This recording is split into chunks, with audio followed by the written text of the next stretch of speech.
Jadi trader jangan baper. Dikit-dikit jadi kesel. Nganalisa harga tidak bergerak sesuai dengan ekspektasi, jadinya dibawa ke hati. Di video kali ini kita akan bahas mengenai jadi trader itu harus lebih sistematis dan objektif. Bersama saya, Rio Rizaldi. Thank you untuk teman-teman yang sudah subscribe channel ini. Untuk yang belum, buruan subscribe karena kita akan selalu memberikan video-video edukasi yang bermanfaat untuk teman-teman semuanya. Satu video, berjuta manfaat.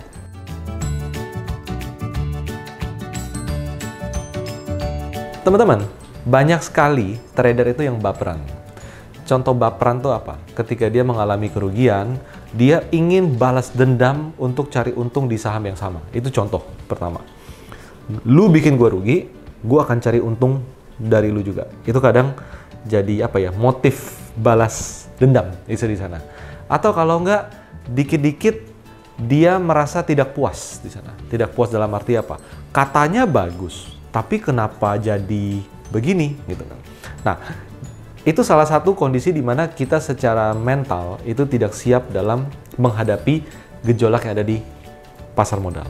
Dan ujung-ujungnya apa? Ujung-ujungnya adalah ketika trader itu keseringan baper adalah mereka akhirnya mencoba banyak saham, membeli dengan berbagai metode. Untuk apa? Untuk mencari momen di mana dia bisa mendapatkan untung dengan maksimal untuk mengembalikan kerugiannya. Teman-teman, ketika kita jadi trader, kita harus kepala dingin. Bahwa apa? Bahwa satu kerugian yang kita alami menjadi satu pembelajaran why ini terjadi. Why-nya itu bisa dua hal. Dari faktor emitennya. Bahwa apa? Oh, ternyata dia tidak sebagus yang dikira. Itu yang pertama. Kedua adalah dari faktor kitanya. Bahwa apa? Saya beli ternyata udah ketinggian. Udah banyak naik dari bawah ke atas, tapi saya baru beli di harga atas. Nah, jadi teman-teman, kita sebagai trader, kita nggak bisa. Karena gue udah beli saham ini, ya lu naik dong. Merintah. Nggak bisa. Kenapa? Karena saham nggak kenal kita di sana. Tapi kita mengenal diri kita sendiri. Tapi banyak trader itu yang tidak mengenal dirinya sendiri. Jadi akhirnya apa? Akhirnya adalah menyalahkan eksternal. Menyalahkan bandar mungkin di sana. Dikit-dikit bandar. Atau yang kedua, menyalahkan foreign flow mungkin. Atau menyalahkan kebijakan tertentu dalam industri mungkin. Dan lain segala macamnya.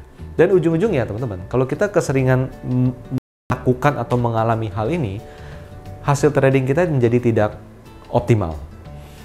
Baper itu sangat harus kita hindari karena kita harus, balik lagi ya, kepala dingin. Jadi ketika kita menghadapi satu kegagalan, kita harus ingat why-nya. Faktor saham atau faktor kitanya. Kita beli ketinggian atau sahamnya ternyata memang laporan keuangan tidak sebagus apa yang diekspektasikan. Nah, di sisi lain kita harus punya apa? Risk management. Risk management. Jadi seoptimis apapun kita membeli suatu saham, kita harus punya risk management bahwa kalau dia gagal naik, dia sudah berada di bawah level tertentu, saya harus lepas saham ini. Tapi yang terjadi apa? Yang terjadi adalah banyak trader yang tidak punya risk management. Dia punya risk management di kepala, tapi tidak turun ke tangan di sana. Jadi ketika membeli, karena positif banget, karena yakin banget, pokoknya saya beli, tapi saya harus ingat, ini di sini level saya harus cut loss, harus stop loss, di kepala udah ada. Tapi ketika harga ternyata itu turun ke level dia harus jual, apa yang ada di kepala tidak turun ke tangan, dan ujung-ujungnya turun ke tangan dalam bentuk apa? Average down. Kenapa average down? Karena dia menganggap bahwa posisi dia benar dan penurunan ini dia manfaatkan untuk average down, untuk menurunkan average price-nya sehingga untungnya bisa semakin tinggi. Nah, tapi seiring dengan penurunan yang ada, ujung-ujungnya porto dia berisi saham-saham yang sedang menurun tersebut, sedang nyangkut. Dan akhirnya apa? Akhirnya dia semakin menjadi emosional, teman-teman. Semakin emosional. Sudah setahun, 2 tahun, 3 tahun gue trading, untung kagak, nyangkut iya.